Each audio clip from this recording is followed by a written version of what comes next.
Monsieur Rifontaine, bonjour. Bonjour. Merci de nous faire le plaisir d'être avec nous ici sur Canal Austral dans cette petite émission. 10 minutes pour convaincre, 10 minutes pour parler politique, surtout 10 minutes pour parler de votre profession de foi. Il faut savoir que vous êtes dans la deuxième circonscription et que vous êtes sans étiquette. Hein, et on vous appelle Monsieur Logement ici. Il y a une raison pour cela? J'ai fait le choix de donner pratiquement toute ma vie aux Réunionnais et Réunionnaises que je rencontre depuis 23 ans. C'est du bénévolat, hein, donc c'est le soir, c'est le week-end, c'est jour férié, il n'y a pas d'heure. Hein. Et ça m'a permis aussi de voir des conditions de vie qui se dégradent sérieusement à La Réunion et dans l'indifférence totale de tous les partis politiques. On a aujourd'hui des prix du loyer exorbitants, on a ce que moi j'appelle des bidonvilles modernes aujourd'hui dans lesquels les Réunionnais vivent. On a des propriétaires qui aujourd'hui habitent des logements pour lesquels ils ont besoin d'accompagnement, les aides de l'État ne suivent pas. Et je précise également que aujourd'hui l'accession sociale à la propriété, cette aide a été remise en place à La Réunion, c'est parce qu'Éric Fontaine, il a bataillé à l'époque, il n'était pas parlementaire, mais il n'était pas député. Il m'a permis de remettre ces aides-là en place. Il faut savoir qu'à La Réunion, on a le plus gros taux de personnes qui attendent un logement, plus de 40 000 personnes qui attendent un logement. 46 000 exactement de personnes. Mais bon, ça, le problème du logement, c'est un problème qui est récurrent. Hein. Mais il y a d'autres problèmes qui vous tiennent à cœur, comme l'insécurité, comme les personnes âgées. Hein? Et autour de l'insécurité des personnes âgées, vous faites le lien entre les deux? Pas obligatoirement, mais je dirais tout d'abord sur les personnes âgées et les personnes portant un handicap. Moi, je voudrais porter à l'Assemblée nationale des réformes, notamment des réformes pour les taxiteurs qui transportent des malades, ce qu'on appelle les taxis conventionnés. Ces taxis aujourd'hui sont sous-payés. On les paye sur des délais d'un montant pour un trajet vers notre trajet. Sauf que ces trajets sont à rallonge à La Réunion, c'est-à-dire qu'il des fois il faut 1 heure pour sortir d'un point A pour aller à un point B, alors qu'en temps normal, s'il n'y a pas d'embouteillage, c'est 15 minutes. Donc ça veut dire que ça remet effectivement en difficulté aussi bien le patient qui doit dialyser que l'ambulancier qui effectivement joue un rôle social et qui a besoin d'avoir une convention spécifique à La Réunion, ce qui n'est pas le cas. Et aucun parlementaire aujourd'hui à La Réunion ne s'est soucié de ces problèmes. C'est comme les infirmiers. Les infirmiers qui aujourd'hui interviennent chez un malade, il est payé à l'acte. C'est-à-dire que sur le premier soin, il est payé à 100%, remboursé à 100%, le deuxième soin à 50% et le troisième soin à 0%. Donc c'est un non-sens. Quand vous êtes dans un département, vous avez le doublement du nombre de personnes âgées, vous avez 35 000 personnes dépendantes attendues à La Réunion. On doit bousculer ces choses-là et proposer des choses concrètes pour La Réunion. En parlant de proposer, c'est une proposition de loi, si vous êtes député, qu'il faudra faire. Hein. Sachant qu'il n'y a pas beaucoup de propositions de loi, hein, il y a plus de projets de loi. Hein.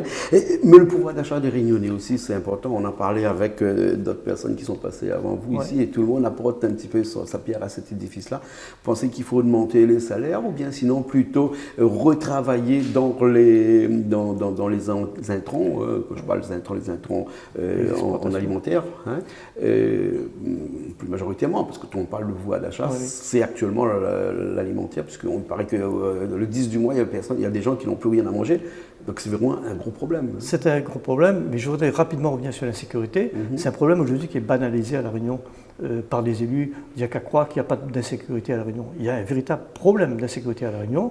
Et tant qu'effectivement on fermera les yeux, on ne bougera pas. Moi, je porterai effectivement auprès du gouvernement la situation pour qu'on donne plus de moyens aujourd'hui donc aux forces de l'ordre, qu'on donne plus de moyens également à la justice pour que ce soit effectivement plus sévère pour sanctionner aujourd'hui cette situation qui se dégrade. Il faut trouver des solutions. Vous n'êtes pas d'accord avec le président qui, la semaine dernière, a dit qu'il n'y a pas beaucoup d'insécurité en France puisque c'est les médias qui amplifient les choses.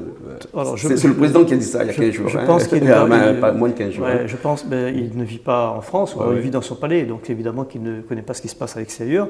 Maintenant, concernant le pouvoir d'achat, effectivement, c'est un sujet extrêmement important. Aujourd'hui, il faut bien comprendre que le créole, quand il arrive le 15 du mois, ça paye son manger à crédit, ce qui est quand même grave. C'est qu'il fait des chèques différés.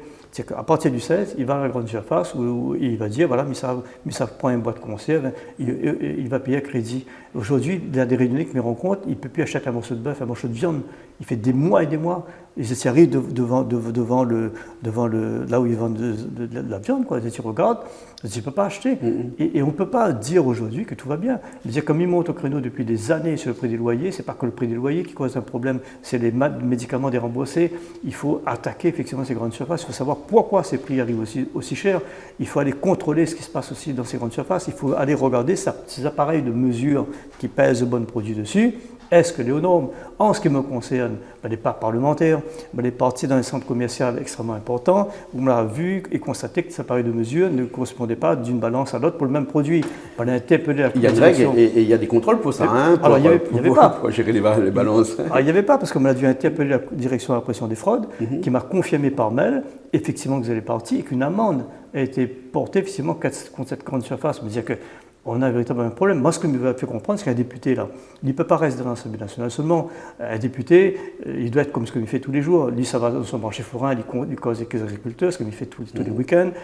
Lui, ça va avoir effectivement des gens dans notre logement. Lui, ça va dans les produits des centres commerciaux. Il doit être quelqu'un de très proche de la population. Ça ne s'invente pas, ça. Bien sûr. Si vous n'êtes pas comme ça, naturellement, on ne peut pas devenir ça. Ça doit être clair. Quoi. Bien sûr, mais sans compter qu'un député, sauf que ici à La Réunion, avant qu'il porte un projet, il faut 2 mandats peut-être.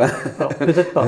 Peut-être pas. Un mandat ne suffit pas généralement. Si, c'est jouable. Notre problème à nous, c'est qu'on a des parlementaires qui ne connaissent pas de quoi ils parlent. C'est ça la vérité. Et moi, je suis le candidat de la rupture, moi, les candidats sans étiquette. Mais sans étiquette parce que, on l'a vu depuis des années, qu'on n'arrive pas à apporter de solutions. Je donne un exemple concret. C'est que si on parle du problème, je parle du logement par exemple. Aujourd'hui, on n'a pas la même allocation de logement qu'en France. Notre allocation de logement est inférieure. Mais il n'a pas besoin de traîner, ça. On me dit que ça n'a pas besoin de projet de loi, ça. Ça, il faut intervenir dans du projet de loi de finances. Mais on n'a pas besoin de faire une proposition de loi, si vous me faites comprendre les autres. Mais ça se fait. Vous avez eu l'occasion de le faire quand vous êtes toujours administrateur du CNL. Tout à fait. Même, hein. Ça, c'est quelque chose que vous pouvez porter, même sans être député. Alors, c'est comme il dit toujours, je ne l'ai pas député, mais c'est moi qui ai fait mettre l'allocation logement accession en place à La Réunion.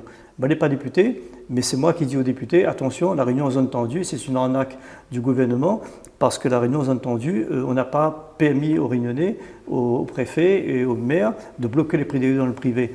Quel député monte au créneau? Aujourd'hui, dans le logement privé, on ne bénéficiera plus de la loi Pinel, défiscalisation. Qui est monté au créneau là-dessus? Personne.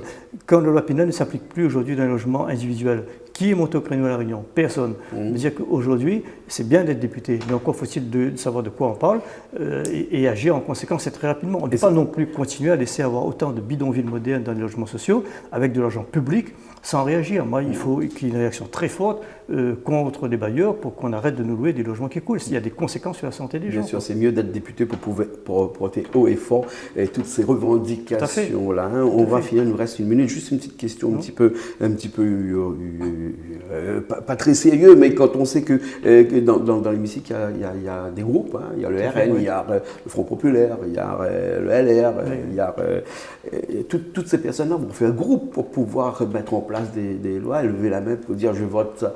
Vous êtes sans étiquette, là, vous allez vous mettre avec quelqu'un après ou bien sinon vous resterez sans étiquette? Moi, je suis le candidat, comme il dit, de la rupture des partis politiques. Les candidats sans étiquette, c'est important de voter donc pour Éric Fontaine et Guylaine Técher.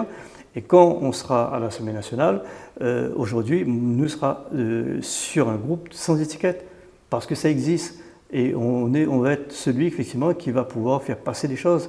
Parce que aller à l'Assemblée nationale et crier en permanence, c'est négatif, ça n'apporte rien à La Réunion. Donc, à un moment donné, il y a une période électorale, on a fini, mais à un moment donné, il faut y travailler, parce que nous, on garde nous La Réunion. Donc, c'est bien, on fait le buzz. Mais le buzz, ça apporte quoi après derrière? Donc, moi, ce que je connais, c'est que nos Réunionnais et Réunionnaises attendent de nous des choses concrètes. La Réunion est au bord, effectivement, d'une crise sociale. Elle est dans la crise sociale, elle est au bord d'une explosion sociale aujourd'hui. Il faut réagir. Il ne nous reste pas beaucoup de temps. Vous avez beaucoup de candidats dans cette deuxième circonscription-là.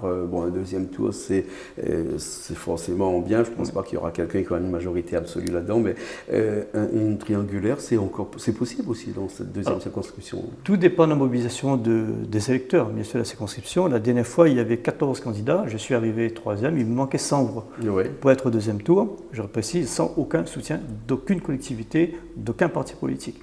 Nous, les extrêmement optimistes, on voit bien qu'il y a un vent de renouveau qui souffle aujourd'hui sur l'Ouest. Et je suis très optimiste, je suis pour vous dire qu'on sera bien le député avec Guy Massoupian. 30 secondes pour dire directement là-bas dans cette caméra-là ce que vous souhaitez dire à tous ces électeurs de la deuxième circonscription. Alors, je voudrais dire aux électeurs de la deuxième circonscription que je suis quelqu'un d'engagé depuis 23 ans. 23 ans auprès des Réunionnais, où j'ai vu effectivement les difficultés et je vois bien qu'il y a une dégradation de la situation réunionnaise. Je voudrais vous dire que je suis le candidat de la rupture. Je suis le candidat qui peut vous apporter un nouveau souffle, qui n'est pas à la botte, je dirais, des partis politiques. Mais on n'a pas besoin d'attendre les partis politiques me dire ce qu'il faut faire. Donc cette rupture, ce candidat de la rupture peut apporter un vent nouveau sur votre circonscription. J'ai besoin de vous. Il faut vraiment qu'il y ait une mobilisation de tout le monde pour voter pour Éric Fontaine et Guy Técher pour cette élection qui a lieu le 30 juin. Mobilisez-vous et merci pour votre confiance. Merci beaucoup, Éric Fontaine. Merci. Merci.